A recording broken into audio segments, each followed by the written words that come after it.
Hello, welcome to World News Today. Here are the top breaking stories for you. Iowa poll, Elizabeth Warren surges and Joe Biden fades in close Iowa race, new poll shows. US to deploy troops to help with Saudi Arabia's defense.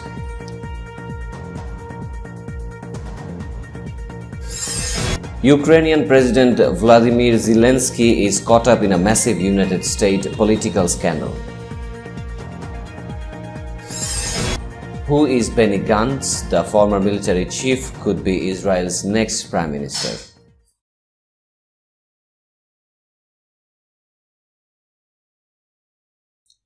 A surging Sen, Elizabeth Warren is challenging Joe Biden's dominance in the race for the Democratic nomination, standing at 22% to the former vice president's 20% in a new CNN Des Moines Register Mediacom poll of likely Iowa caucus. Although neither candidate holds a clear lead at the point, the new poll finds Warren and Biden well ahead of other contenders for the Democratic nomination. Sen Bernie Sanders' support has dipped to 11% in this poll, with South Bend, Indiana Mayor Pete Buttigieg at 9% and Sen Kamala Harris at 6%. Sen's Cory Booker and Amy Klobuchar each land at 3%, while Rep. Tulsi Gabbard, former Rep. Beto O'Rourke, investor Tom Steyer, and businessman Andrew Yang each have the backing of 2% of likely caucus. The poll marks Gabbard's third qualifying poll for inclusion in October's Democratic debates. The rest of the field each notched 1% or less. Warren improved standing overall in Iowa poll comes on the heels of a stronger showing in recent national polls and is bolstered by an increasing positive favorability rating. 75% is one of only 4 candidates who have improved their net favorability since the June. The poll was shown by CNN, as well as a growing percentage of likely courageous who says she is either their first choice, second choice, or someone they are actively considering. All told, 70% won are the least considering Warren's candidacy, ahead of next best candidate on the score by 11 points. Her supporters are also more enthusiastic than those behind Biden. For the former vice president, the Massachusetts senator appears to be gaining ground primarily at the expense of Sanders. She holds the support of 32% of those who say they caucused for Sanders in 2016. Sanders himself stands at 25% among that group, stands at 48% among those who consider themselves very liberal, and for the first time in CNN DMR polling on the race, has edged ahead of Sanders among those under age 35, 27% back, and Warren 22%. Biden's core backers remain behind him in largely the same way that they were in the previous poll. Among seniors, he is the first choice of 35%, about the same as earlier this year, and he remains above 30% support with moderate and conservative likely caucus, and Warren's supporters are a bit less apt to be locked in there who are backing Biden. 12% of Warren supporters say their mind is made up versus 26% of Biden supporters. Overall, though, just 20% likely say their mind is made up now, suggesting there is plenty of room for these preferences to shift before February. President Trump has approved the deployment of US forces to Saudi Arabia that will be defensive in nature, top military officials said Friday. After meeting with the President, Defense Secretary Mark Esper and Joint Chiefs Chairman Joseph Dunford informed reporters at the Pentagon about the provision of military support to Saudi Arabia and the United Arab Emirates. Esper said the move had 3 goals: to send a clear message that the US supports its allies, to protect the free flow of commerce, and to uphold international norms. Dunford indicated that the deployment of forces would be moderate, not in the thousands, though he said there were no exact numbers yet. The announced deployment follows an attack last week on Saudi Arabian oil facilities. The Trump administration blames Iran, but President Trump said Friday he does not want to order a military strike at this time. As the president has made clear, the United States does not seek conflict with Iran. That said, we have many other military options available should they be necessary, Esper said Friday. The US has concluded the attack on the Saudi oil facilities was carried out with weapons that were produced by Iran and that were not launched from Yemen.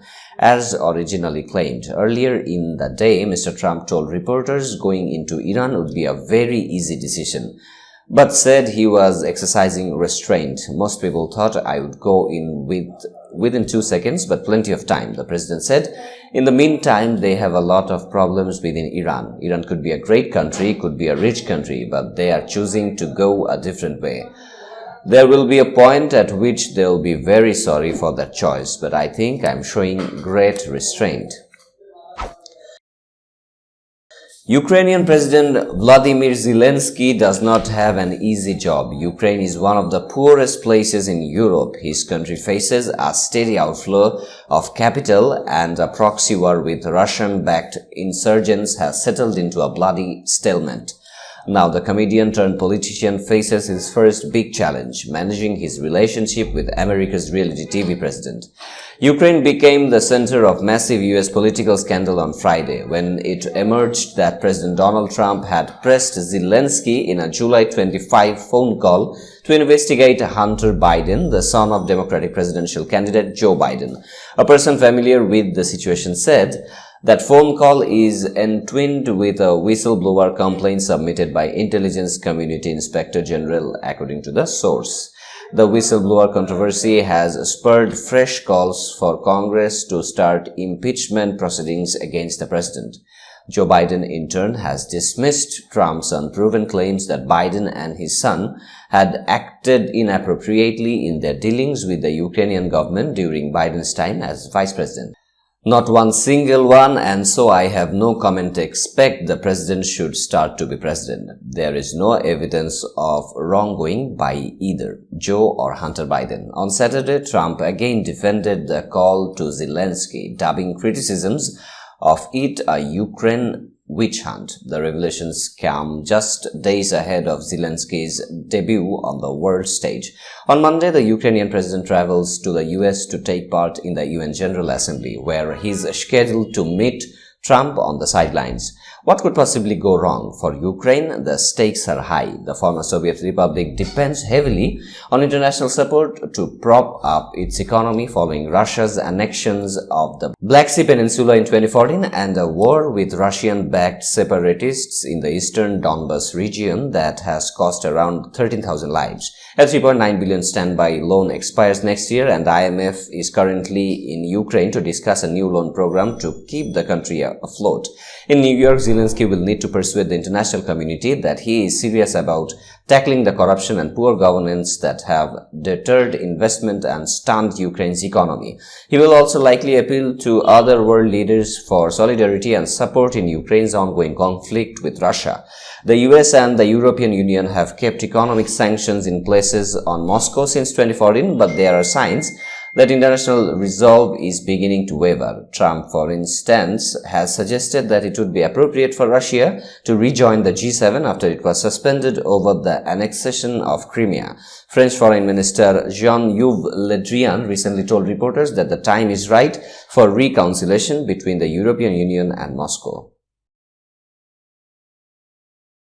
With the parliamentary election producing a deadlock, Israeli Prime Minister Benjamin Netanyahu is facing the prospect of an electoral defeat for the first time in more than a decade.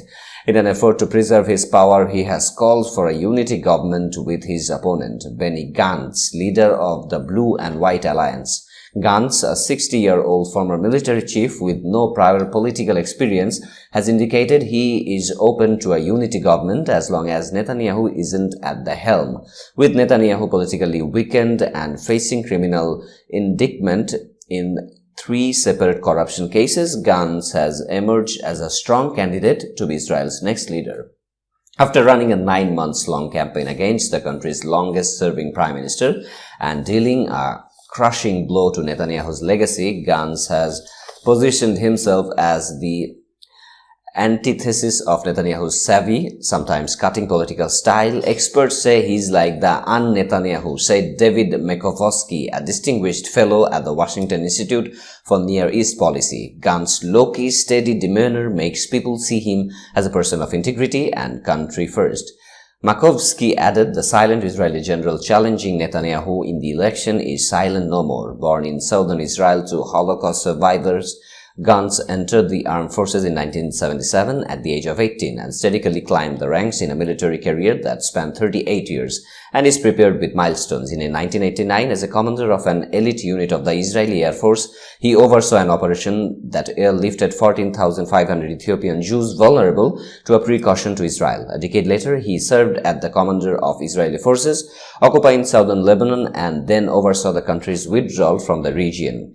He became the military-in-chief of staff in 2011. While in the job, the Israel Defense Forces fought 2 wars in Gaza in 2012 and 2014, for which the government and Gantz have faced international criticism.